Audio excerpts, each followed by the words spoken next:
October 10న ఆఫ్ఘనిస్తాన్ ఎంబసీలో Indian journalist and other జర్నలిస్ట్తో ఒక ప్రెస్ మీట్ పెట్టారు. ఆ ప్రెస్ మీట్కి ఉమెన్ని అలో చేయలేదు. ఉమెన్ని ఎందుకు అలో చేయలేదు అంటే ద తాలిబాన్ పాలసీస్ కదా, ఉమెన్కి అగేన్స్ట్ చదువుకోకూడదు, ఉమెన్ ఉద్యోగాలు చేయకూడదు, ఉమెన్ అలాంటి రిగ్రెసివ్ ప్రాక్టీసెస్ని వాళ్ళు ఫాలో అవుతారు కాబట్టి ఉమెన్ అలో చేయలేదు. అది ఎందుకు అప్రూవర్ అయింది అంటే దే ఆర్ ఇన్ ఇండియాలో అలాంటి రిస్ట్రిక్షన్స్ ప్రొహిబిషన్స్ లేనప్పుడు మన హోస్ట్ కంట్రీగా మనం వ్యతిరేకించాల్సిందని మన ప్రభుత్వాన్ని కూడా తిడుతున్నారు. మన మినిస్టర్ ఆఫ్ ఎక్స్టర్నల్ అఫైర్స్ ఏం చెప్తారంటే దాంట్లో మాకేం సంబంధం లేదు, we had no role in it. December 24, 1999 నేపాల్లోని కాఠ్మండూ నుంచి న్యూఢిల్లీకి ఆపరేట్ అయ్యే ఒక ఇండియన్ ఎయిర్లైన్ హైజాక్ అవ్వబడింది. That was IC-814. IC-814 అనేది మీరు రీసెంట్గానో ఎప్పుడో ఒక మూవీయో వెబ్ సిరీస్లో కూడా వచ్చినట్టుగా గుర్తు, చాలా పెద్ద హిట్ అయింది కూడా. అయితే ఇది హైజాక్ చేసి ఆఫ్ఘనిస్తాన్లోని southern part of Afghanistan, Kandahar which is ideological place of Talibans, అక్కడ పెట్టారు, అక్కడ స్టేషన్ చేశారు. అయితే December 31 హాస్టేజెస్ అందరినీ రిలీజ్ చేయడం ఇదంతా అయింది ఈ వారం రోజులు నెగోషియేషన్స్లో. అయితే ఈ వారం రోజులు ఏమైంది అవన్నీ పక్కన పెట్టేస్తే, because that is not the topic of our video today, ఈ నెగోషియేషన్ చేసిన వాళ్ళలో ఇండియా నుంచి నెగోషియేట్ చేసిన వాళ్ళలో ప్రధాన వ్యక్తి Ajit Doval, who is currently national security advisor of India. Afghanistan నుంచి చేసిన వాళ్ళల్లో director general of administrative affairs Amir Khan Muttaqi ఉన్నారు. Cut to 26 years. ఇది 1999లో జరిగింది. ఇప్పుడు నేను చెప్పేది 2025. 26 yearsకి కట్ చేస్తే Amir Khan Muttaqi is now the foreign affairs minister of Afghanistan, Taliban రెజీమ్లో foreign affairs minister. Ajit Doval is now the national security advisor. నేను ఇందాక చెప్పినట్టే వీళ్ళిద్దరి మధ్య అనదర్ జియోపొలిటికల్ ఈక్వేషన్కి దారితీసింది. Because Amir Khan Muttaqi foreign affairs minister హోదాలో ఆయన ఇండియాకి ఫస్ట్ టైం విజిట్ చేశాడు after Taliban taking over Afghanistan in 2021. అయితే ఇప్పుడు కరెంట్లీ ఆ విజిట్ కొనసాగుతుంది, ఒక వీక్ లాంగ్ విజిట్. దాంట్లో ఆయన మన ఎక్స్టర్నల్ అఫైర్స్ మినిస్టర్ జయశంకర్ గారిని అలాగే అజిత్ దోవల్ గారితో వాళ్ళు కలిశారు, వాళ్ళు చర్చలు జరుపుతున్నారు. అయితే దీనికి కొంచెం వెనక్కి వెళ్ళి అసలు కొంచెం బ్రీఫ్గా కొంచెం బ్యాక్ స్టోరీ తెలుసుకున్నట్టయితే విల్ స్టార్ట్ ఫ్రమ్ 2001. తాలిబాన్ 90sలో రూల్ చేసేవాళ్ళు, తాలిబాన్ 1.0, 2021 నుంచి తాలిబాన్ 2.0. అయితే ఆఫ్ఘనిస్తాన్లో 90sలో తాలిబాన్స్ రూల్ చేస్తున్నప్పుడు 2001లో మీకు 9/11 అటాక్స్ తెలిసిందే. September 11 అటాక్స్ అంటారు, యూఎస్లో జరిగింది. అదే మనందరికీ ఇంకా ఈజీగా తెలియాలంటే వరల్డ్ ట్రేడ్ సెంటర్ మీద దాడి, అదంతా మనకు తెలిసిందే. అది అయిన తర్వాత అమెరికా ఎంటర్డ్ ఆఫ్ఘనిస్తాన్ 2 లక్ష్యాలతో, 2 పర్పసెస్తో. ఒకటి ఏంటంటే తాలిబాన్ని అంతం చేయాలి, రెండోది ఏంటంటే ఈ టెర్రరిస్ట్ ఆర్గనైజేషన్స్ ఏవైతే ఉంటాయో al Qaeda, because Osama bin Laden was master mind behind 9/11 attacks. So ఈ టెర్రరిస్ట్ ఆర్గనైజేషన్స్, అల్-ఖైదా లాంటి టెర్రరిస్ట్ ఆర్గనైజేషన్స్ని అంతం చేయాలని America and its troops entered into Afghanistan. వచ్చిన తర్వాత తాలిబాన్స్ని తీసేశారు, డెమోక్రటికల్లీ ఎలక్టెడ్ సెటప్ గవర్నమెంట్స్ని పెట్టారు, అదంతా అయిపోయింది. అయితే 2001 నుంచి 2021 వరకు Afghanistan were under democratically set up governments, democratically elected governments. But now things changed. ఎందుకు థింగ్స్ చేంజ్డ్ అంటే అమెరికా ట్రూప్స్ని 2021లో వాళ్ళు వైదొలగడం స్టార్ట్ చేశారు. American troops started to withdraw because వాళ్ళకి అది ఒక బర్డన్లా అయిపోయింది. ఒక క్లియర్ ఎండ్ లేకుండా, ఏం లక్ష్యం లేకుండా ఎన్ని రోజులు ఇలాగే ఉండాలి, మాకు దీనివల్ల ఏం రావట్లేదు అనిపి ట్రంప్ అడ్మినిస్ట్రేషన్ 2020లో తాలిబాన్తో కానీ వాళ్ళతో కానీ ఒక డీల్స్ చేసుకున్నారు, పీస్ అగ్రిమెంట్స్ చేసుకున్నారు. అండ్ 2020లో ట్రంప్ ప్రభుత్వం పడిపోయినప్పటికీ బైడెన్ వచ్చిన తర్వాత కూడా ఈ కంటిన్యూడ్ దట్ డెవలప్మెంట్. అండ్ 2021లో American troops withdrew from Afghanistan and వెంటనే తాలిబాన్ టేక్ ఓవర్ చేశారు. తాలిబాన్ వెంటనే టేక్ ఓవర్ చేయడానికి కారణం ఏంటంటే అప్పుడున్న గవర్నమెంట్స్కి, అష్రఫ్ ఘనీ గవర్నమెంట్కి వీళ్ళకి కానీ పబ్లిక్ సపోర్ట్ లేదు. అండ్ 2001 నుంచి 2021 వరకు జరిగిన అడ్మినిస్ట్రేషన్ గురించి కూడా ప్రజలు అంత అసంతృప్తితోనే ఉన్నారు, సంతృప్తిగా లేరు. బికాజ్ వీక్ ఇన్స్టిట్యూషన్స్ ఉన్నాయి, ప్రజల పరిస్థితులు బాగుపడలేదు, ప్రతిదానికి అమెరికా మీద ఆధారపడడం, ప్రతిదానికి ఎయిడ్ మీద, హ్యుమానిటేరియన్ ఎయిడ్ మీద ఆధారపడడం. సో ఇలా బ్రతుకులు ఇంకా చిత్రంగానే ఉండడంతో వాళ్ళకి ప్రజల పట్ల కూడా, వాళ్ళ ప్రభుత్వాల పట్ల కూడా, డెమోక్రటికల్లీ సెటప్ గవర్నమెంట్స్ పట్ల కూడా వాళ్ళు సానుకూలంగా లేకపోవడంతో అమెరికన్ ట్రూప్స్ విత్డ్రా అవ్వగానే తాలిబాన్ టేక్ ఓవర్ అనేది చాలా ఈజీగా అయింది. సో 2021లో మళ్ళీ తాలిబాన్ టేక్ ఓవర్ చేశారు. బట్ ఇక్కడ మన ఇండియన్ ఈక్వేషన్లోకి తెస్తే వాట్ హ్యాపెండ్ ఆఫ్టర్ 2021 ఏంటంటే 2001లో ఎప్పుడైతే తాలిబాన్స్ వెళ్ళిపోయి గవర్నమెంట్స్ వచ్చాయో అప్పుడు India where fear supporters of the government. India 2001 నుంచి 2021 మధ్యలో ఈ 20 yearsలో $3 billion హ్యుమానిటేరియన్ ఎయిడ్ కింద ఆఫ్ఘనిస్తాన్కి ఇచ్చారు. రోడ్లకు కానీ, పార్లమెంట్ కట్టడాలకు కానీ, జనరల్ హ్యుమానిటేరియన్ ఎయిడ్ కానీ, జనరల్గా సపోర్ట్ చేయడం డెవలప్మెంటల్ ప్రాజెక్ట్స్కి ఇచ్చారు. బట్ 2021లో తాలిబాన్ టేక్ ఓవర్ చేసిన తర్వాత ఇండియా కాబూల్లో ఉన్న మన రాయబారి కేంద్రం అంటే మన ఎంబసీని మూసివేశారు. అలాగే అక్కడ ఉన్న మన ఇండియన్ సిటిజన్స్ని ఎవాక్యుయేట్ చేశారు. ఆపరేషన్ దేవి శక్తి అని మన ఇండియన్ ఆర్మ్ ఫోర్స్ చేసిన ఒక ఎవాక్యుయేషన్ ఇనిషియేటివ్లో అక్కడ ఉన్న ఇండియన్ సిటిజన్స్ అందరినీ భారత్కి కానీ లేకపోతే ఇతర దేశాలు కానీ తరలించడానికి తీసుకొచ్చేశారు. బికాస్ ఇండియా అఫీషియల్లీ తాలిబాన్ గవర్నమెంట్ని రికగ్నైజ్ చేయదు, ఒక లెజిటిమేట్ రూలర్స్గా రికగ్నైజ్ చేయదు, ఒక అప్రెసివ్ రిగ్రెసివ్ రెజిమ్గానే చూస్తారు. సో మనం ఆపరేషన్ దేవిశక్తి అని అలా చేసి మనం తీసాము. ఇక్కడున్న ఎంబసీస్ని కూడా ఆపరేషన్స్ అనేది ఆల్మోస్ట్ క్లోజ్ అయిపోయిందట్టే. బట్ 2022లో జస్ట్ ఒక టెక్నికల్ మిషన్ స్టార్ట్ చేశారు. అదేంటంటే ఫుల్ టైం ఎంబసీ కాకుండా చిన్న చిన్న హ్యుమానిటేరియన్ చేయడానికి ఒక చిన్న టీమ్ని పెట్టారు అంతే. బట్ అలాంటి ఈక్వేషన్స్ కంప్లీట్ రీసెట్ చేసే విధంగా 2025లో foreign minister of Afghanistan Amir Khan Muttaqi India టూర్కి వచ్చాడు, వీక్ లాంగ్ టూర్. ఇప్పుడు నేను చెప్తున్న దానికి బ్యాక్గ్రౌండ్ ఇది. అయితే ఇప్పుడు మనం ఉన్న క్వశ్చన్స్ ఏంటంటే ఆఫ్ఘనిస్తాన్ వాళ్ళు ఇక్కడికి ఎందుకు వచ్చారు, ఇండియన్స్ ఎందుకు ఒక అఫీషియల్ ఈ ట్రిప్ అన్నిటిని మన ఇండియన్స్ ఆర్గనైజ్ చేస్తున్నారు, ఓవర్సీ చేస్తున్నారు, ఎందుకు చేస్తున్నారు అనే ప్రశ్నల్ని మనం డిస్కస్ చేద్దాం. ఆఫ్ఘనిస్తాన్కి ఉన్న ఉద్దేశాలు ఏంటి ఇక్కడికి రావడానికి, ఆఫ్ఘనిస్తాన్ ఫారిన్ మినిస్టర్ ఇండియా ట్రిప్కి ఉద్దేశాలు ఏంటంటే వాళ్ళకు దే వాంట్ రికగ్నిషన్, మనకు ఒక లెజిటిమేట్ రూలర్స్గా ఆఫ్ఘనిస్తాన్ తాలిబాన్ రెజిమ్కి రికగ్నిషన్ కావాలి ఒకటి.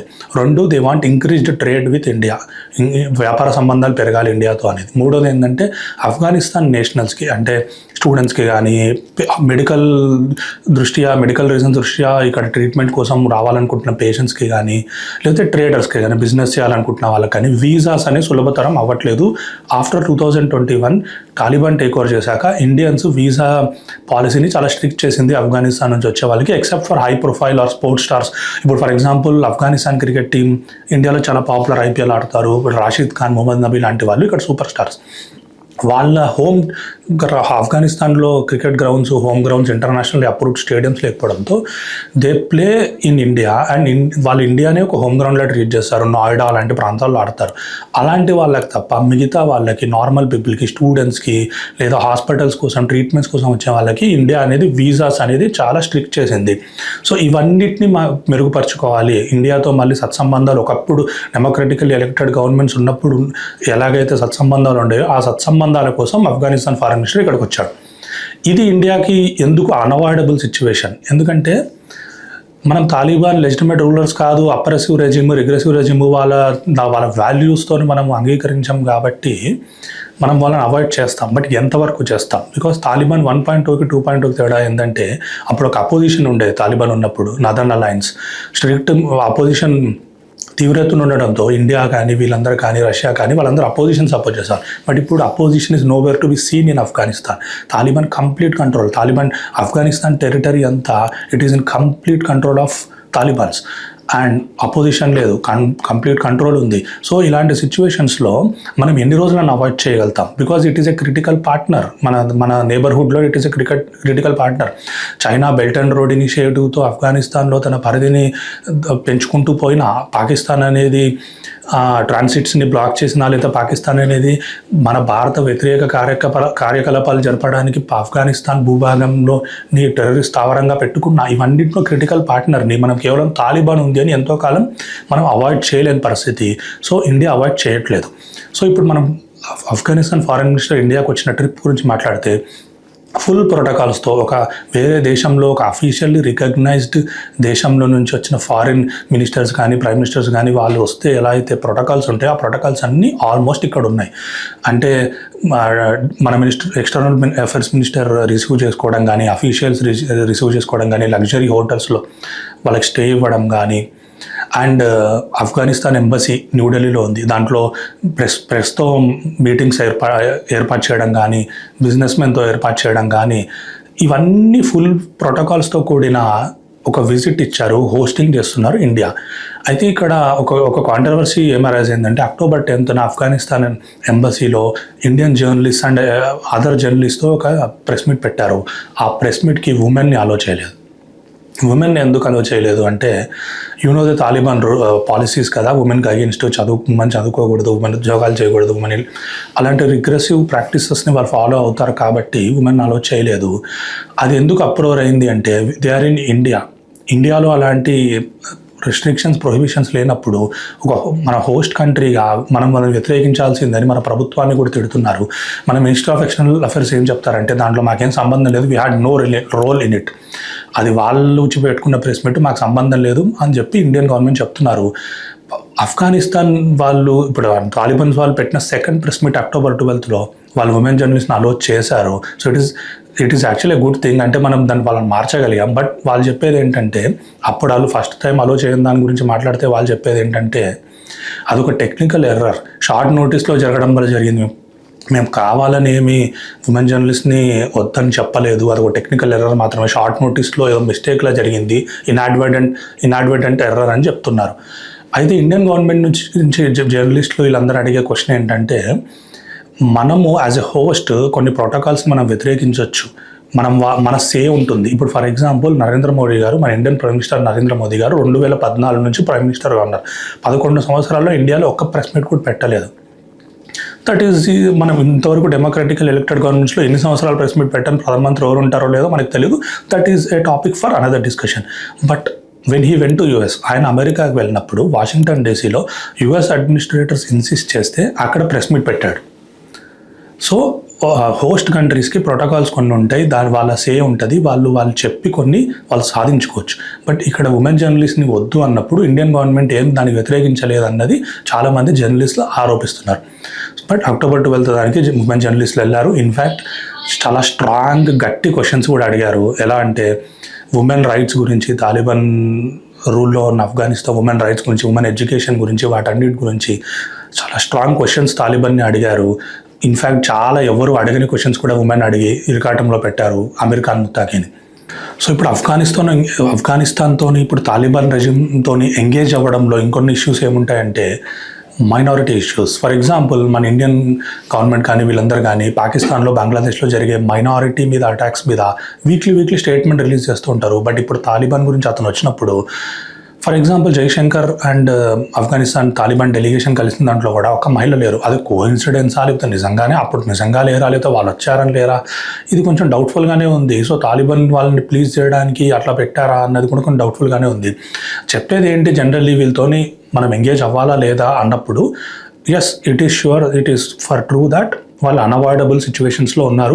Taliban is here to stay. So మనం వాళ్ళని ఎంతో కాలం అవాయిడ్ చేస్తూ ఉండలేం. So engagement is important as a critical, ఒక నేబర్హుడ్ కంట్రీ లాగా వాళ్ళ నుంచి మనం ఎంగేజ్మెంట్ కావాలి. ఎంగేజ్మెంట్ వితౌట్ రికగ్నిషన్ అనేది చాలామంది చెప్తారు. ఏంటంటే ఎంగేజ్ అవ్వాలి బట్ వాళ్ళని రికగ్నైజ్ చేయకూడదు అని చెప్పేసి. బట్ ఇంకొంతమంది journalist like professors, Happymon Jacob అని చెప్పి ఒక ప్రొఫెసర్, ఆయన చెప్తాడు ఏం చెప్తాడంటే India should officially recognise Taliban. ఏమంటాడంటే it is right, moral arguments ఉన్నాయి. తాలిబాన్ అనేది వాళ్ళ డిస్క్రిమినేటరీ ప్రాక్టీసెస్ కానీ, వాళ్ళ వైలెంట్ ప్రాక్టీసెస్ కానీ, వాళ్ళ అబోరెంట్ అండ్ అప్రెసివ్ ప్రాక్టీసెస్ ఇవన్నీ ఉన్నాయి, ఇట్ ఈస్ దేర్. బట్ ఆ రీజన్ వల్ల వాళ్ళని రికగ్నైజ్ చేయకుండా ఉండే పరిస్థితి లేదు. ఎందుకంటే ఇప్పుడున్న అన్అవాయిడబుల్ సిచ్యువేషన్స్లో అండ్ సిమిలర్ ఇలాంటివి అప్రెసివ్ రెజిమ్స్ ఉంటాయి.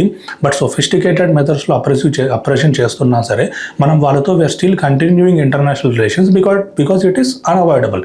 అలాంటప్పుడు తాలిబాన్తో కూడా అఫీషియల్లీ రికగ్నైజ్ చేయాలి అని చెప్పి హ్యాపీమన్ జాకబ్ అంటాడు. ఆయన ఇంకా ఏం చెప్తాడంటే ఎంగేజ్ అవ్వాలి but strategic first mover advantage తీసుకోవాలి అంటాడు. Because Russia has already recognise Taliban and వేరే China, Central Asian republics, Iran వీళ్ళందరూ కూడా ఎంబసీ స్టార్ట్ చేశారు. ఇప్పుడు జయశంకర్ గారు మొన్న ఈ మీటింగ్ అయిపోయాక, అమెరికా ముత్తగితో మీటింగ్ అయిపోయాక టెక్నికల్ మిషన్ని అప్గ్రేడ్ చేసి ఫుల్ టైం ఎంబసీగా మళ్ళీ స్టార్ట్ చేస్తున్నామని చెప్పారు. సో 2021లో మేము ఎంబసీని క్లోజ్ చేశారు, ఇప్పుడు మళ్ళీ స్టార్ట్ చేశారు. సో మనం ఇప్పుడు 4 years లేట్. అదేదో ముందే చేసేసుకుంటే కూడా మనకు స్ట్రాటజిక్ ఫస్ట్ మూవర్ అడ్వాంటేజ్ ఉండేది. ఇప్పుడు రికగ్నిషన్ కూడా, తాలిబాన్ని రికగ్నైజ్ చేయడం కూడా ఎప్పటికీ చేయకపోతే ఓకే, కానీ మీరు తర్వాత ఎలాగో చేసే పరిస్థితి వచ్చే ఛాన్స్ ఉండడంతో అదేదో ఇప్పుడే చేస్తే తప్పేంటని హ్యాపీమన్ జాకబ్ అంటాడు. ఆయన ఇంకా ఏమంటాడంటే అవుట్రైట్ ఎక్స్క్లూజన్ కంటే వాళ్ళని కలుపుకొని ప్రెషర్ చేసి సోషలైజ్ చేసి వాళ్ళని బెటర్ బిహేవియర్ తీసుకురావాలి అంటాడు. I don't think I quite agree with this argument of Happymon Jacob. ఎలా అంటే ఒక నాటీ పర్సన్ని క్లాస్ రూమ్లో లీడర్గా చేసి అతని బిహేవియర్ని మంచిగా చేయాలన్నట్టుగా ఉంది ఆర్గ్యుమెంటు. అండ్ ఇంకా బట్ మనకి స్టాన్లీ జానీ అని Hindu editor of world affairs అతను ఏం చెప్తాడు అంటే Taliban 2.0 is pragmatically and ideologically same. అంటే తాలిబాన్ 1.0 లాగే సేమ్. బట్ ఇప్పుడు మనకి ఎందుకు థింగ్స్ ఆర్ డిఫరెంట్ అంటే వాళ్ళు ఐడియాలజికల్లీ మారలేదు, బట్ పొలిటికల్ ఈక్వేషన్స్ మారాయి. అప్పుడు తాలిబాన్కి అపోజిషన్ ఉండేది, అప్పుడు అంత టెరిటరీ వాళ్ళ స్వాధీనంలో లేదు ఇప్పుడున్నట్టు. అండ్ ఒకప్పుడు రష్యా కానీ వీళ్ళందరూ కానీ అపోజిషన్కి సపోర్ట్ చేసేవారు, తాలిబాన్కి ఉన్న అపోజిషన్ నదర్న్ అలయన్స్ని. ఇప్పుడు రష్యా అప్రూవ్ చేసింది, రికగ్నైజ్ చేసింది తాలిబాన్ని. సో ఈ సిచ్యువేషన్స్ మారడంతో ఇండియా కూడా రికగ్నైజ్ చేస్తే బాగుండని ఒకరు, రికగ్నైజ్ చేయకూడదని ఒకరు అంటారు. ఆఫ్ఘనిస్తాన్లో లోకల్ పీపుల్ కూడా, జర్నలిస్ట్, కొంతమంది ప్రోగ్రెసివ్ జర్నలిస్ట్, కొంతమంది హ్యూమన్ రైట్ అడ్వకేట్స్ ఏమంటారంటే ఇండియా మాకు ఆఫ్ఘనిస్తాన్ చాలా హెల్ప్ చేసింది, హ్యుమానిటేరియన్ ఎయిడ్ రూపంలో, రోడ్లు, పార్లమెంట్లు, మాకు చదువుకోవడానికి మాకు అంబులెన్సులు పంపించారు, ఇవన్నీ చేశారు. బట్ తాలిబాన్తో ఈ మీటింగ్స్, ఈ week long meetings Indian government officially organise చేయడము, వాళ్ళని నార్మలైజ్ చేసినట్టే, వాళ్ళని లెజిటిమైజ్ చేసినట్టే, తాలిబాన్ రెజిమ్ని లెజిటిమైజ్ చేసినట్టే ఇండియా ఇలా చేయడం డిసప్పాయింటింగ్గా ఉందని చెప్పి ఆఫ్ఘనిస్తాన్లో ప్రోగ్రెసివ్ పీపుల్ కూడా చెప్తున్నారు. బట్ ఇండియా ఏమో తప్పట్లేదు ఇప్పుడున్న అన్అవాయిడబుల్ సిచ్యువేషన్స్లో అని చెప్పి అంటున్నారు. అలాగే చాలామంది ఇండియన్ జర్నలిస్ట్ కానీ వేరే వాళ్ళు ఏమంటున్నారంటే రికగ్నైజ్ చేయట్లేదు అంటున్నప్పటికీ ఎంబసీని ఓపెన్ చేయడం అనేది ఒక డిఫాక్టో రికగ్నిషన్ అంటారు. అంటే చేయకపోయినా ఇండైరెక్ట్గా రికగ్నైజ్ చేసినట్టే తాలిబాన్ రెజిమ్ని అని చెప్పి అంటారు. బట్ మనం ఇండియన్ గవర్నమెంట్ యాంగిల్లో చూసుకున్నట్టయితే జైశంకర్ ఇంకా ఆమీర్ ఖాన్ ముత్తకి వాళ్ళు కలిసినప్పుడు వాళ్ళ మీటింగ్ అయిపోయిన తర్వాత వాళ్ళు రిలీజ్ చేసిన ఫోటోలో వెనకాల ఫ్లాగ్స్ లేవు, ఇండియా ఫ్లాగ్ లేదు, ఆఫ్ఘనిస్తాన్ ఫ్లాగ్ లేదు. సో అది ఒక డిప్లొమాటిక్ హెడ్ఏక్స్ తప్పించుకోవడానికి, వాళ్ళని రికగ్నైజ్ చేయట్లేదు అని చెప్పుకోవడానికి చేసినలాగే అనిపిస్తుంది. మీరు ఏదైనా చూడండి, మన ఎక్స్టర్నల్ అఫేర్స్ మినిస్టర్స్తో కానీ ఎవరితోనే, వేరే దేశ ప్రాతినిధ్యులు ఎవరైనా సరే, ప్రతినిధులు ఎవరు వచ్చినా సరే, మన షేక్ హ్యాండ్ ఇచ్చినా, లేకపోతే ఫారిన్ అఫేర్స్ మినిస్టర్స్ కానీ, ప్రైమ్ మినిస్టర్స్, ప్రెసిడెంట్స్ ఎవరు ఉన్నా వాళ్ళ ఫోటో రిలీజ్ చేసినప్పుడు డెఫినెట్లీ వెనకాల మ్యాండేటరీగా ఫ్లాగ్స్ ఉంటాయి, ఇండియా ఫ్లాగ్ ప్లస్ ఎవరైతే ఫారిన్ వాళ్ళు ఉన్నా వాళ్ళ ఫ్లాగ్. బట్ వీళ్ళ మీటింగ్లో ఆఫ్ఘనిస్తాన్ ఫ్లాగ్ లేదు, ఇండియా ఫ్లాగ్ లేదు. సో ఇట్ ఈస్ ఒక అఫీషియల్ మీటింగ్లా కాకుండా అలా మేము రికగ్నైజ్ చేయలేదు అని చెప్పుకున్నాక చేసే చర్యలాగే ఉంది. బట్ మనం ఆఫ్ఘనిస్తాన్ ఈ తాలిబాన్ రెజీమ్ని, ఈ అప్రెసివ్ దాన్ని మనం క్వశ్చన్ చేస్తూనే అలాగే వీళ్ళతో కంప్లీట్లీ ఎంగేజ్మెంట్ అవాయిడ్ చేయకుండా ఉండలేని పరిస్థితులు ఉన్నప్పుడు దీన్ని ఎలా బ్యాలెన్స్ చేయాలి, ఈ కాన్ఫ్లిక్ట్ని ఎలా బ్యాలెన్స్ చేసుకుంటూ వెళ్ళాలన్నదే మనకి ఇంపార్టెంట్. ఎందుకంటే తాలిబాన్ రెజిమ్ ఎంత రిప్రహెన్సిబుల్గా చేస్తారో అని మీకు ఒక ఎగ్జాంపుల్ చెప్పాలంటే, రీసెంట్లీ ఆఫ్ఘనిస్తాన్లో అర్త్క్వేక్ వచ్చింది. అర్త్క్వేక్ వచ్చి 2,000 మంది చనిపోయారు. ఆ చనిపోయినప్పుడు వాళ్ళని వాలంటీర్స్ చాలామంది రెస్క్యూ ఆపరేషన్స్ చేస్తున్నప్పుడు మహిళలు శిథిలాల్లో ఇరుక్కుంటే కూడా వాళ్ళని పట్టుకొని బయటకు రావడానికి, వాళ్ళు సహాయపడడానికి కూడా ఎవరు ముందుకు రాలేదు. బికాస్ తాలిబాన్ వాళ్ళు ఫాలో అయ్యే మోరల్ కోడ్స్ ఎలా ఉంటాయంటే డోంట్ టచ్ ఉమెన్ టచ్ చేయకూడదు, స్ట్రేంజర్స్ టచ్ చేయకూడదు, వాళ్ళ ఫాదర్, కొడుకు, లేకపోతే వాళ్ళ భర్త వీళ్ళు కాకుండా ఎవరు టచ్ చేయకూడదు అని ఉండడంతో మేల్ వాలంటీర్స్ కనీసం వాళ్ళని ఎవాక్యుయేట్ చేయడానికి, హెల్ప్ చేయడానికి కూడా రాలేదు. కొంతమంది హెల్ప్ చేసినప్పుడు బట్టలు పట్టుకొని లాగారు తప్ప వాళ్ళని పట్టుకోకుండా ఓన్లీ క్లోత్ని పట్టుకున్నామని చెప్పారు. ఇంత అగ్రెసివ్ రెజీమ్ని నార్మలైజ్ చేసినట్టు అయిపోతుంది రికగ్నైజ్ చేస్తే అని కొందరు. అలా అని చెప్పి రికగ్నైజ్ చేయకుండా మనం అవాయిడ్ చేస్తూ ఉంటే మన నేషనల్ ఇంట్రెస్ట్లు, స్ట్రాటజిక్ ఇంట్రెస్ట్లు మనం కోల్పోతాము. ఫస్ట్ మూవర్ అడ్వాంటేజ్ రాదు, వేరే వాళ్ళందరూ రికగ్నైజ్ చేశాక మనం చేసిన అడ్వాంటేజ్ ఉండదు అని అంటారు. సో ఈ రెండు పరస్పర వైరుధ్యమైన దీనిని ఎలా బ్రిడ్జ్ చేస్తూ వెళ్తారు అన్నది ఇప్పుడు మన ముందున్న సవాల్.